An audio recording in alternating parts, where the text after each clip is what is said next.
Question number 13 देखो जी। Question number 13 में क्या कह रहा है? Prove that opposite sides of a quadrilateral circumscribing a circle subtend supplementary angle at the centre of circle. देखो क्या कह रहा है क्वेश्चन के अंदर, कह रहा है मेरे पास क्वाड्रिलेटरल है एबीसीडी। क्या है? एबीसीडी क्वाड्रिलेटरल है जो सर्कमस्क्राइब कर रही है किसको? एक सर्कल को। तो सर्कमस्क्राइब का मतलब आपको पता ही है, अगर एबीसीडी सर्कमस्क्राइब कर रही है तो एबीसीडी बाहर और सर्कल अंदर। एबीसीडी क्वाड्रिलेटरल किसको सर्कमस्क्राइब कर रही है? सर्कल को। ठीक है।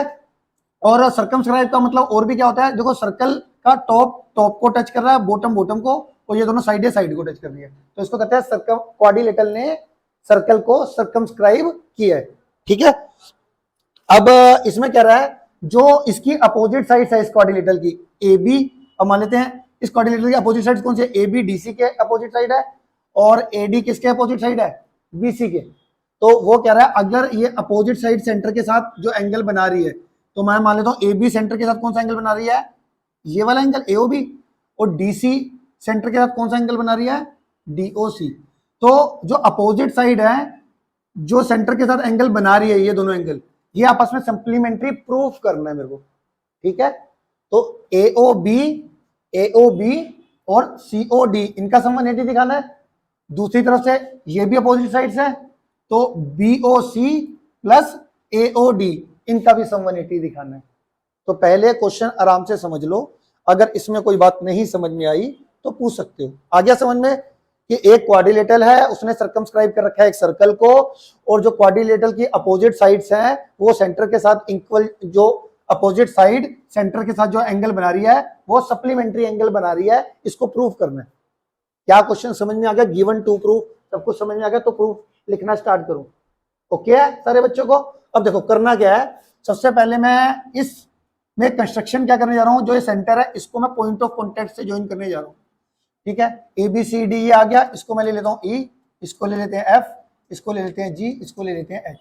तो ये मेरे पास पॉइंट ऑफ कॉन्टेक्ट से सबको ज्वाइन कर दो। कर दिया जी? क्लियर है?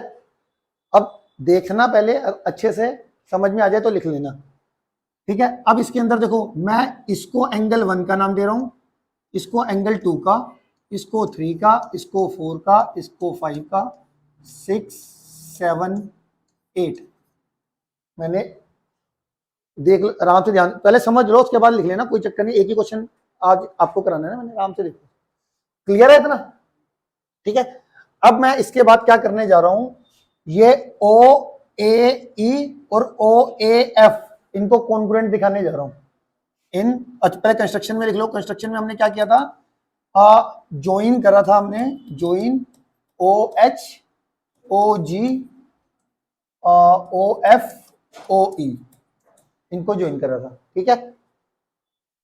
अब आ जाते हैं, मैं प्रूफ करने जा रहा हूं इन ट्राइंगल ओ ए ई और ओ ए एफ, इन दोनों ट्राइंगल को कॉन्ग्रुएंट करने जा रहा हूं।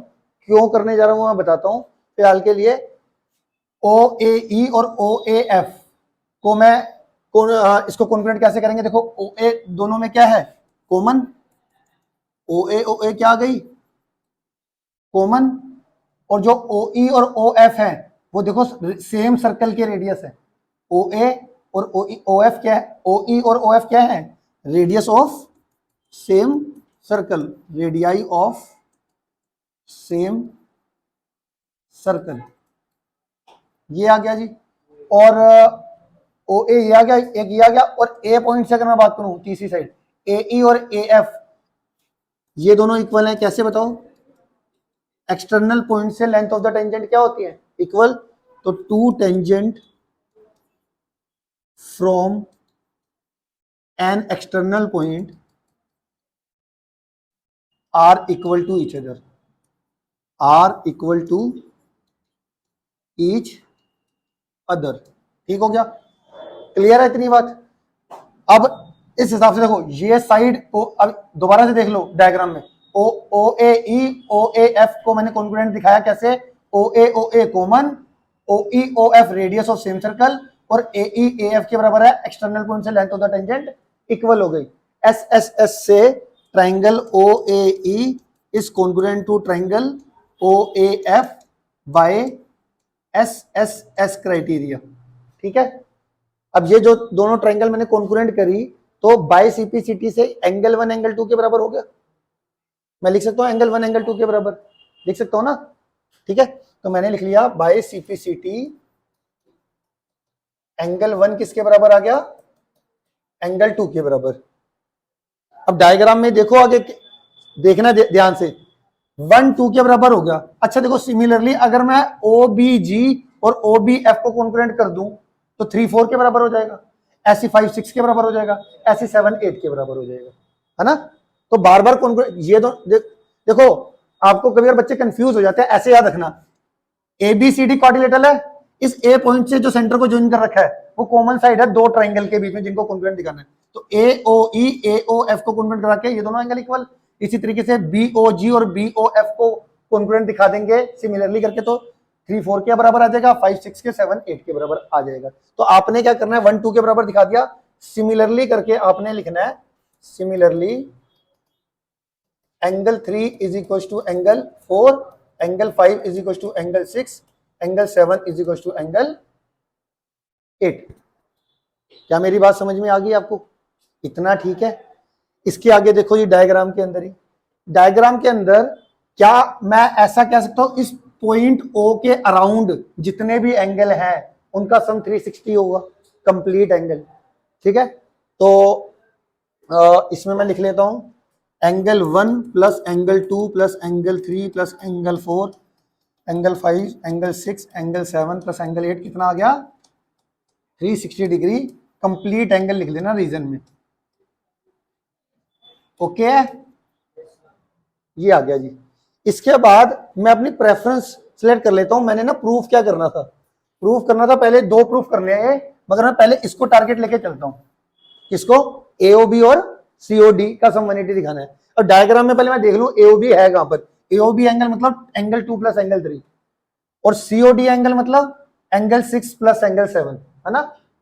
एओबी के अंदर कौन से एंगल आ रहे हैं, 2 प्लस 3, और सीओडी के अंदर कौन से एंगल आ रहे हैं, 6 प्लस 7। ओके है, तो 2 3 6 7 लाना, बाकी कुछ नहीं चाहिए मुझको फिलहाल के लिए। इसको अगर प्रूफ करना चाहता हूं तो मैं क्या करने जा रहा हूं, इसके अंदर इस कंप्लीट एंगल 2 3 6 और 7, इसको तो एज इट इज रहने दूंगा, इसको मैं सेम रहने दूंगा, एंगल 2 एंगल 3 एंगल 6 और एंगल 7 को। तो 1 की जगह पे 2 लिख सकता हूं मैं, 1 की जगह पे 2 लिख सकते हैं क्योंकि 1 2 के बराबर है। 3 एज इट इज रखना है, 4 में 3 के बराबर लिख सकता हूं, लिख सकता हूं। 5 की जगह पे 6 लिख सकता हूं, 6 एंगल 6 तो हमें चाहिए, एंगल 7 भी हमें चाहिए। 8 की जगह पे 7 लिख सकते हैं, हाँ लिख सकते हैं, है ना। समझ में आ रहा है कैसे कर रहा हूं, क्लियर है ना। अब देखो ये एंगल 2 ट्वाइस ऑफ एंगल 2, ये twice of angle 3, twice of angle 6 और ट्वाइस ऑफ एंगल 7। ये लीजिए twice of angle 2, angle 2 plus angle 2, twice of angle 2, twice of angle 3, twice of angle 6, twice of angle 7 is equal to कितना आ गया, 360 degree आ गया। अब इसमें क्या करो, 2 ले लो common, angle 2 plus angle 3 plus angle 6 plus angle 7 is equal to 360 degree, है ना।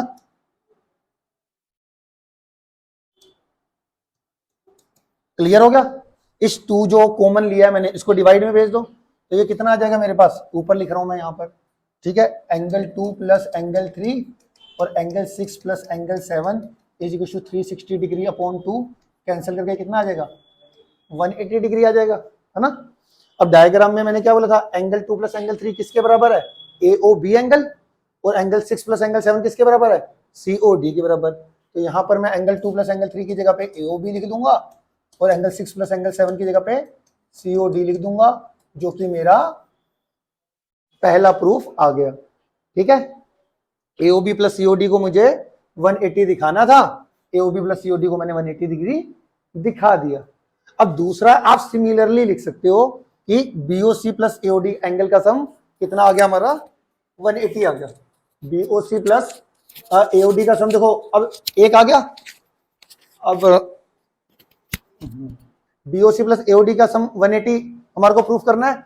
अब देखो अगर दूसरे वाला प्रूफ करना है तो वैसे बता दे रहा हूं, अगर बड़ा करना है तो कैसे होगा, वैसे फिलहाल के लिए आपने क्या करना है, सिमिलरली करके लिख देना है।